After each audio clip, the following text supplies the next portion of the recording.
واللیل میں ہے زلف محمد کا ترنم، والشمس میں رخسارہ یہ احمد کا ترنم۔ بسم اللہ الرحمن الرحیم۔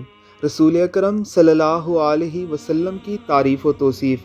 آپ علیہ الصلوۃ والسلام کی مدحت اور منقبت، آپ علیہ الصلوۃ والسلام کے قصیدے اور آپ کی نعتیں امت مسلمہ کا وہ خاصہ ہے جس میں کوئی امت بھی ان کی ثانی نہیں۔ آج ہم آپ کے سامنے ایک ایسی نعت رکھنے جا رہے ہیں جو یقیناً آپ نے بھی پہلی بار سنی ہوگی۔ شاعر کا نام تو معلوم نہیں، لیکن اللہ اس پر کروڑوں رحمتوں کا نزول کرے۔ ذرا سنیے یہ خوبصورت کلام۔ واللیل میں ہے زلف محمد کا ترنم، والشمس میں رخسارہ یہ احمد کا ترنم۔ والفجر میں ہے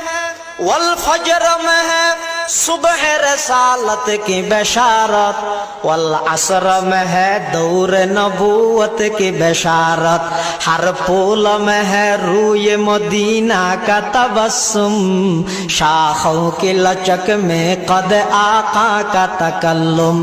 یاسین سے مولا نے کبھی اس کو پکارا، حامیم کبھی اور کبھی تاسین اشارہ، حامیم کبھی اور کبھی تاسین اشارہ۔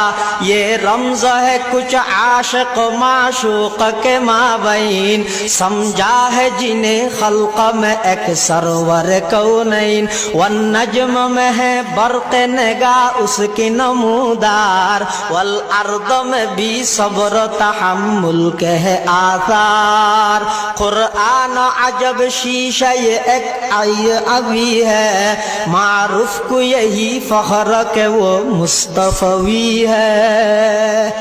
حضرت حسان بن ثابت رضی اللہ تعالی عنہ مجلس رسول میں بیٹھے ہوئے تھے۔ کفار آقا علیہ الصلوۃ والسلام کے خلاف شعر کہا کرتے تھے۔ کریم پیغمبر علیہ الصلوۃ والسلام نے اس پریشانی کے عالم میں حسان بن ثابت رضی اللہ تعالی عنہ سے فرمایا، حسان اٹھیے اور ہماری منقبت میں کچھ کہیے، ہمارا دل ان کی آنت نے بڑا پریشان کر دیا ہے۔ حسان بن ثابت اذن نبوی لے کر اٹھے اور کیا خوب فرمایا، وَأَحْسَنَ مِنْكَ لَمْ تَرَ قَطُّ عَيْنِي وَأَجْمَلَ مِنْكَ لَمْ تَلِدِ النِّسَاءُ خُلِقْتَ مُبَرَّأً مِنْ كُلِّ عَيْبٍ كَأَنَّكَ قَدْ خُلِقْتَ كَمَا تَشَاءُ۔ آپ جیسا حسین تو کسی آنکھ نے دیکھا ہی نہیں، آپ جیسا جمیل تو کسی ماں نے جنا ہی نہیں۔ آپ ایوب سے ایسے مبرہ پیدا کیے گئے جیسے آپ نے خود چاہا ویسے ہی اللہ نے آپ کو بنایا۔ اللہ ہمیں بھی آقا کی منقبت اور مدحت کرنے کی توفیق عطا فرمائے، آمین ثم آمین۔